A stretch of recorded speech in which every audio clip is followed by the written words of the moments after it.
Fun भी होगा, मस्ती भी होगी। स्वागत है आपका अपने YouTube चैनल जीएसटी विद साहिल में, जहां आज का जो वीडियो होने वाला है वो specially class 11th class 12th वाले बच्चे जो ये सोच रहे हैं कि आखिरकार सीए का कोर्स क्या होता है, सीए के कोर्स में कैसे एनरोल करते हैं, इसमें टोटल कितनी लेवल होती है, इन लेवल को कैसे पास करते हैं, सीए फाउंडेशन क्या होता है, ऐसे तमाम जो डाउट्स आपके दिमाग पे हैं, इस वीडियो में सारे के सारे डाउट्स आपके क्लियर हो जाएंगे। हम 100 लाइक्स का टारगेट रख रहे हैं इस वीडियो पे। वीडियो के अंत तक जरूर बने रहें और अगर आप चैनल पे पहली बार आए हैं तो वीडियो में जो नीचे सब्सक्राइब का बटन है उस सब्सक्राइब के बटन को जरूर क्लिक करें। तो चलो यार शुरू करते हैं। सबसे पहले जैसे ही आपका क्लास 12th का पेपर हो जाएगा, क्लास 12th का पेपर हो जाएगा या पेपर होने वाला है, दोनों ही कंडीशन में आप सीए फाउंडेशन के लिए अपीयर कर सकते हैं। क्योंकि सीए फाउंडेशन में अगर आपने क्लास 12th का रिजल्ट अवेटेड भी डाला तो भी चलेगा, कोई दिक्कत की बात नहीं है। अब देखो, टोटल चार्टेड अकाउंटेंसी जो कोर्स है वो institute of chartered accountant of India करवाता है और इसमें टोटल 3 लेवल होती है, सीए फाउंडेशन, सीए इंटर और सीए फाइनल। इन तीनों लेवल में जो सबसे पहला लेवल होता है वो है सीए फाउंडेशन। अब इस सीए फाउंडेशन में टोटल 4 सब्जेक्ट्स होते हैं, accountancy, business law, quantitative aptitude और बिजनेस इकोनॉमिक्स। इसमें जो 2 सब्जेक्ट होते हैं वो लिख के पास करने हैं और जो 2 सब्जेक्ट होते हैं वो होते हैं आपकी गोला मार प्रतियोगिता, डेट इज एमसीक्यू। सर कौन से 2 सब्जेक्ट लिख के पास करने रहते हैं? तो जो अकाउंटेंसी वाला सब्जेक्ट है और जो बिजनेस लॉ है वो आपके डिस्क्रिप्टिव, डेट इज आपको लिख के पास करने रहेंगे, और जो क्वांटिटेटिव एप्टीट्यूड और इकोनॉमिक्स है वो है एमसीक्यू। सर इन सब्जेक्ट के बारे में थोड़ा ओवरव्यू दे दें, ड्रोन ओवरव्यू दे दें। तो राजा, अकाउंटेंसी में जो आपने 11वीं 12वीं में पढ़ा प्लस थोड़ा बहुत एडिशनल एडजस्टमेंट्स आप अकाउंटेंसी में पढ़ोगे। आराम से आप अकाउंटेंसी 11वीं 12वीं के नॉलेज प्लस कुछ रिवीजन वीडियोस जो यूट्यूब पे फ्री में डली हुई है उसको देख के भी पास हो सकते हो। दूसरा, बिजनेस लॉ।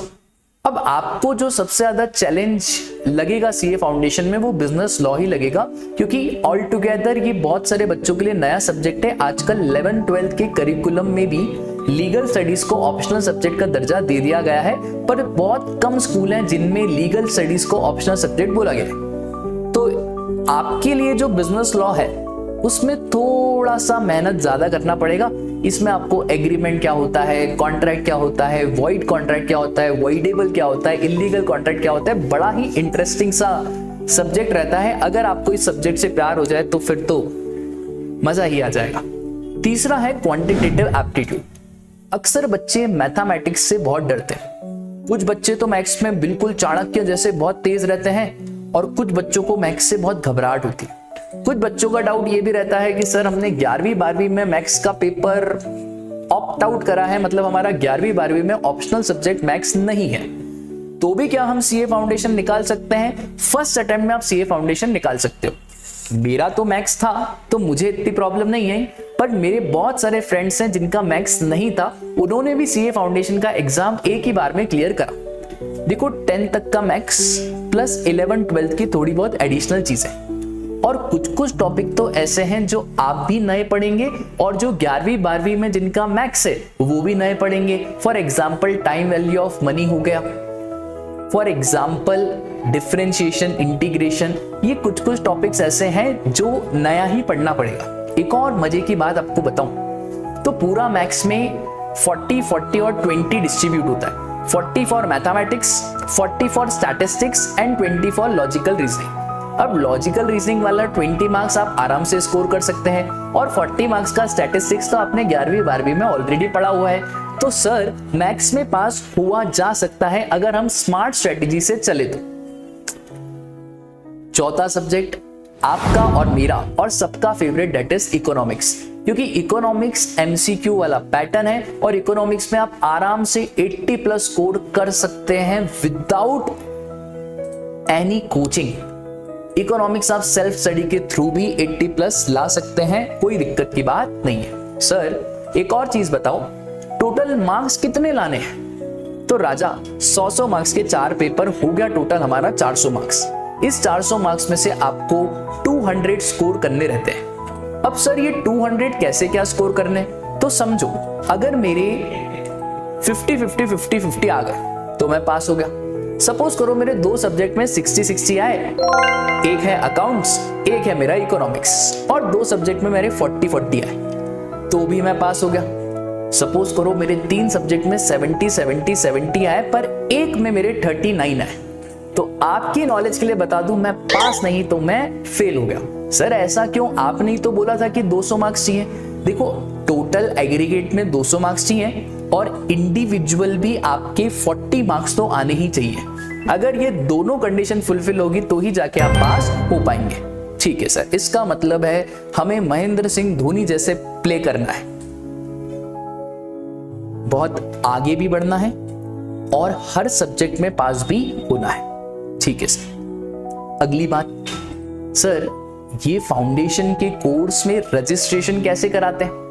तो आप ई सर्विसेज जो कि ICAI, जैसे ही आप गूगल पे डालेंगे ICAI ई सर्विसेज, वहां पे आपको एक पेज मिलेगा जहां पे आप अपना CA फाउंडेशन का रजिस्ट्रेशन करा सकते हैं। सर इस रजिस्ट्रेशन के टोटल कितने क्या पैसे लगते हैं? तो CA फाउंडेशन के रजिस्ट्रेशन के मात्र सिर्फ 9,000 रुपए लगते हैं।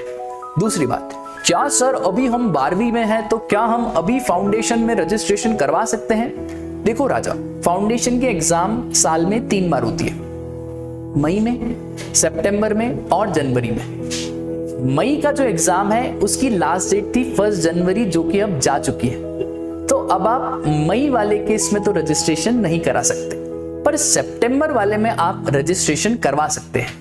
तो आप फटाफट से सितंबर वाले में रजिस्ट्रेशन करा दें अगर आपका सच्ची में मन है कि यार हमको CA ही बनना है और हमें कोई दूसरी डिग्री में इतनी लालच, इतनी लालसा नहीं है। ठीक है सर। एक और चीज, सर कोचिंग कौन सी चूज करें? देखो कोचिंग्स तो बहुत सारी है, वो आप खुद से डिसाइड करना YouTube पे डेमो लेक्चर देख के कि आखिरकार आपको कौन सी कोचिंग पसंद आ रही है। इनफैक्ट मैं पर्सनली आपको एडवाइस करूं तो चारों सब्जेक्ट की कोचिंग करने की जरूरत नहीं है।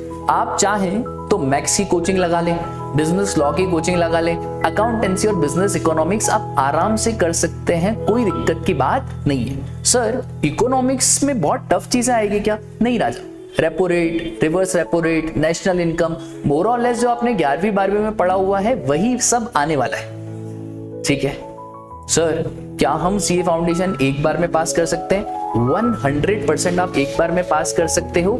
सर अगर हमारा 11वीं 12वीं में अच्छे नंबर नहीं आए उससे कोई फर्क नहीं पड़ता, 11वीं 12वीं बस आप पास हो जाना, फिर भी आप CA फाउंडेशन में एक ही बार में CA फाउंडेशन को पास कर सकते हैं। ठीक है, वीडियो अच्छी लगी हो तो लाइक करें, शेयर करें और ये जो सब्सक्राइब का बटन है उस सब्सक्राइब के बटन पे क्लिक करें।